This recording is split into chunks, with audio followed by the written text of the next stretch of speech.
YouTube, welcome back to the channel. Boy Rob Cam, and welcome back to the Rob Cam Show. And now we got a reaction coming to you, presented to us by Wrestlelamia. So we gonna react to him reacting to whatever news he got and John Cena turn the heel, all that good stuff. As always, subscribe to his channel, subscribe to my channel, leave a like, comment on both videos, and let's get straight into it. It is Wrestlelamia here, back with another video. Our Elimination Chamber is over, and WWE fans just got one of the most shocking heel turns of all time, as John Cena betrayed Cody Rhodes and sold his soul to The Rock. But why? Why has it taken 22 years for John Cena to finally turn heel? And why is he doing it in his last year ever in WWE?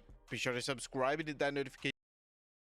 Do that as well, but yes, why has it well, if you don't know, John Cena has asked multiple times during his prime in the past to turn heel, but Vince said no because basically John Cena is the cash cow for the kids. So to explain it to somebody that just watching wrestling now, it's equivalent to Jey Uso to the kids. Cash cow.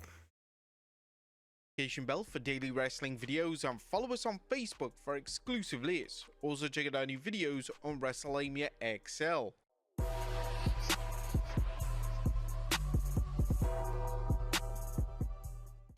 Now, tonight's Elimination Chamber ended up with John Cena greeting Cody Rhodes after winning the men's match, and Cody Rhodes giving The Rock the answer to the final boss's offer to give Cody everything in exchange for his soul. Rhodes' blunt answer sent shockwaves through. I got a question for you. Would y'all let another man grab you by the face like this?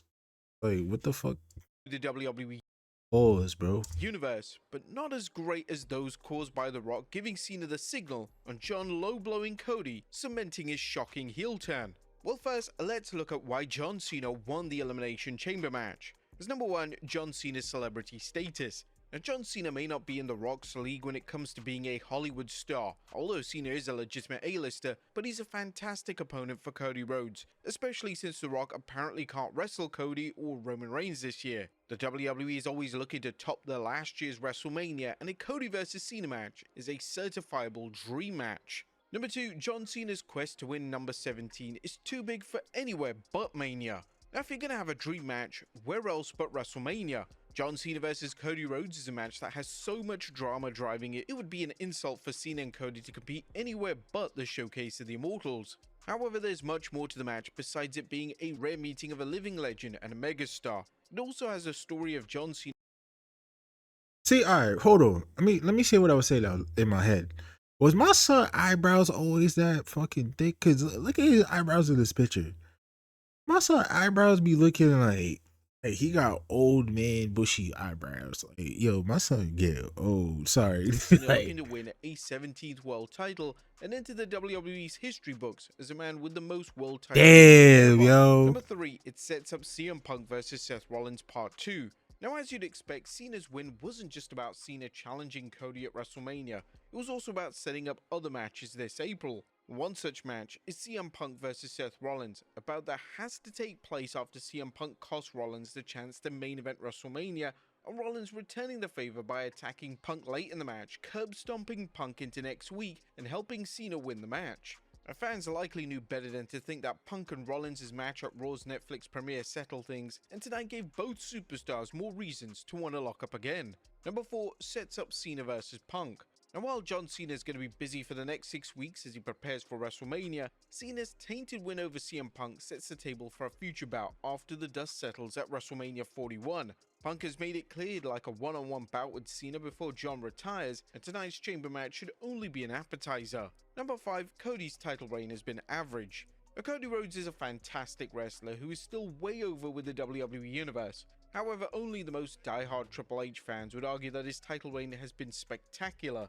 Rhodes' opponents have ranged from the mayor of Solo Sikoa, whose spot as a main eventer is one of wrestling's biggest mysteries, and to the average of Kevin Owens, only because a few dragged on for so long. While it's likely that WWE is waiting for WrestleMania, but Kevin Owens was the best feud out of all of them, so it's kind of like like I get why they would drop the title at Mania. Like we don't need like somebody holding the title. Not saying Cody don't deserve it, but I mean, if they keep booking him like how he's getting booked right now, of course it's gonna get stale. So hey, I'm all for Cena winning at WrestleMania. But if he don't, I'm all for that too. But I'll give Cody a little more, maybe a year and a half if it was me. But again, like they saying, and that's just due to the lack of people on SmackDown. But I wanted to see Cody versus Drew. Now that he's there, who else is there? Shit, Jimmy Uso, give him a little bit of rub or something. Get him something. Mania to give Cody an elite opponent, that's no excuse for nearly a year of average matches other than Gunther versus Cody at Crown Jewel.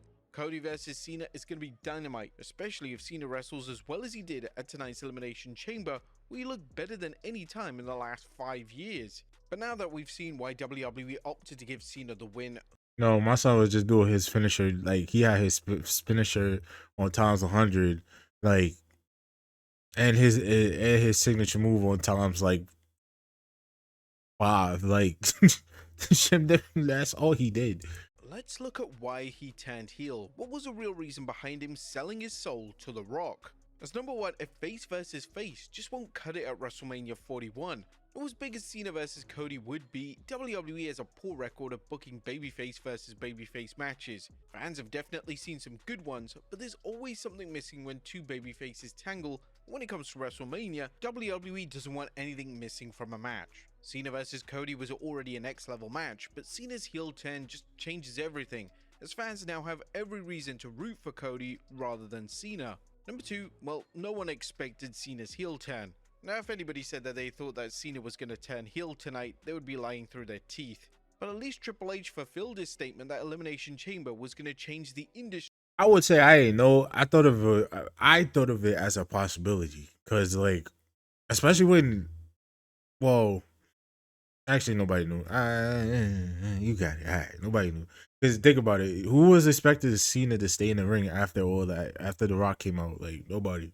So once you saw him stay in the ring, you kind of knew where it was going. As it's doubtful few if any fans saw Cena's heel turn coming.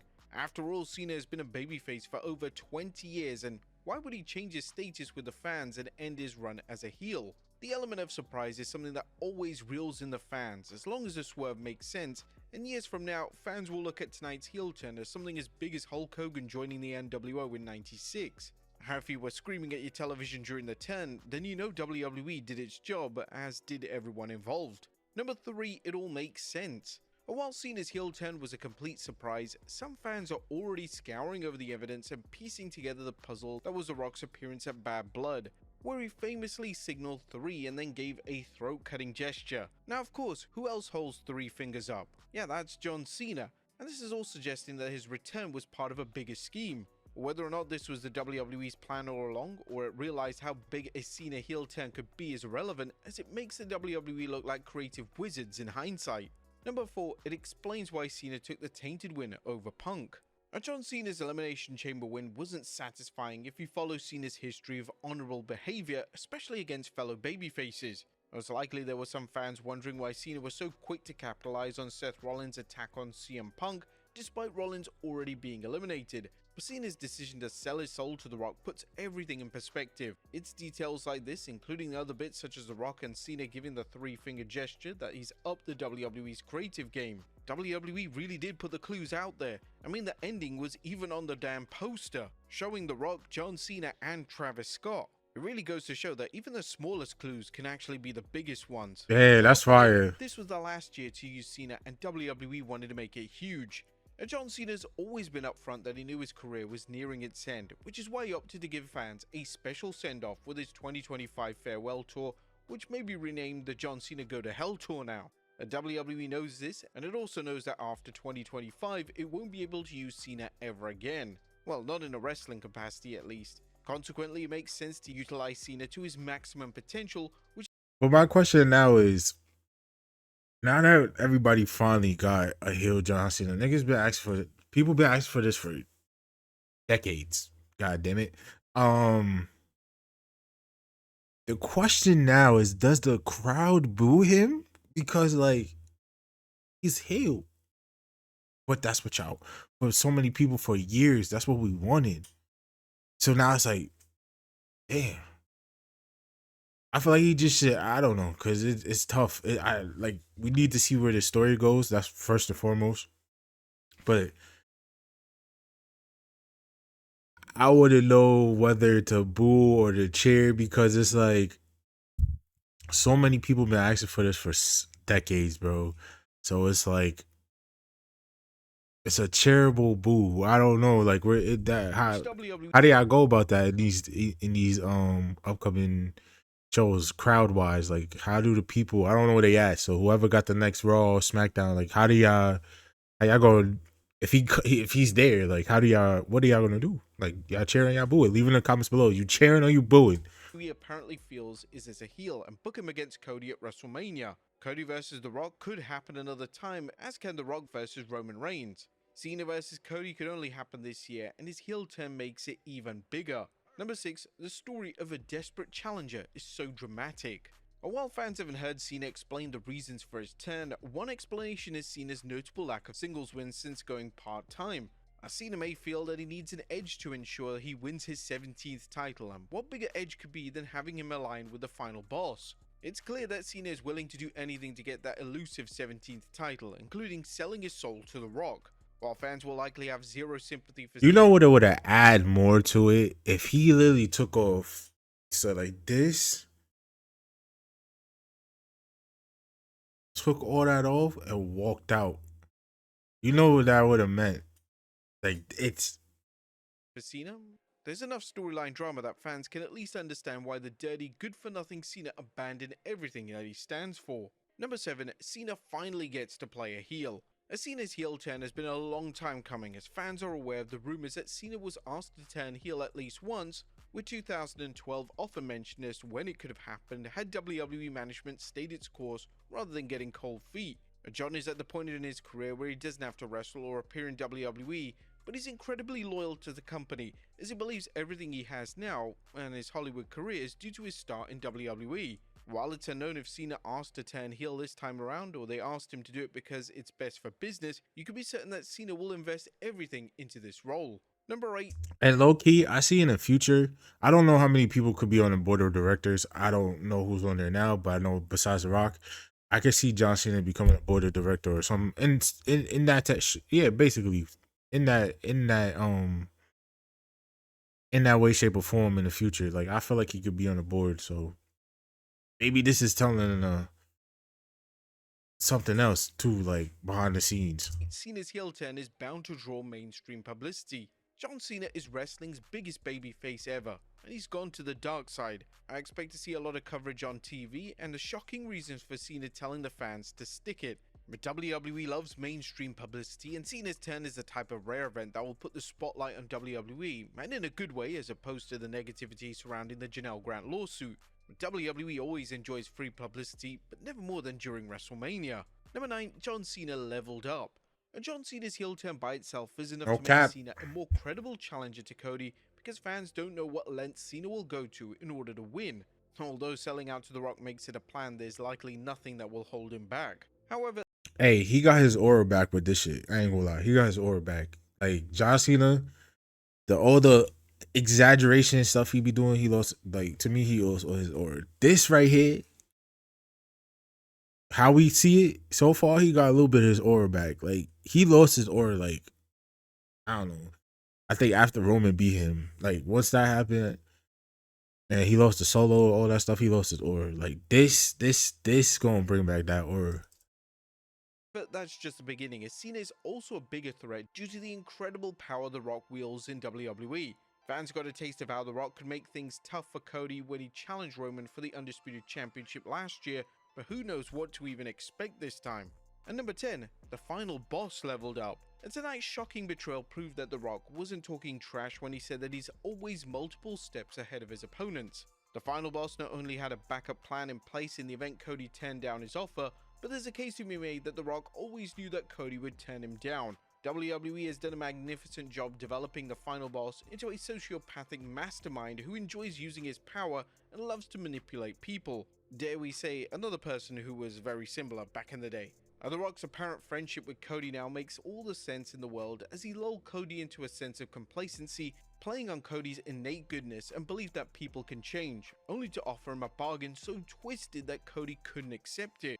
The Rock has wanted to get revenge on Rhodes for taking away the final boss's WrestleMania match against Roman Reigns last year, and even worse, defeating Roman Reigns. Fans can now see that The Rock was playing them and Cody all along, which makes him even more despicable. As evil as The Rock is being portrayed, and thankfully the WWE isn't turning the character into a cartoonish villain, there's the added element of The Rock corrupting John Cena, someone who's been a babyface so long that some fans may not remember he once played a heel. If The Rock can corrupt John Cena, it makes the final boss all the more dangerous. This elevation also redefines the evil authority figure role, which has become recycled so many times that it seemed to have no life left in it.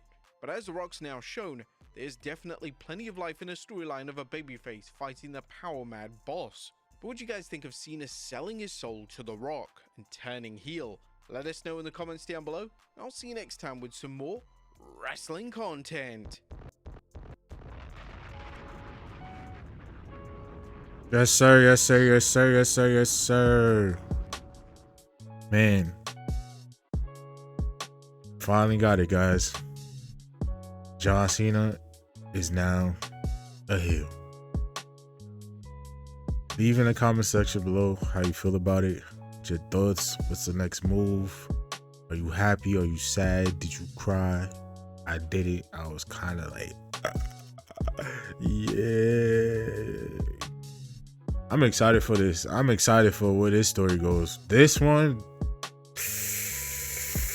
will be fire. I already know. But as always, guys, appreciate y'all for watching. Always remember, keep doing your thing. I'll see y'all in the next video. Safety.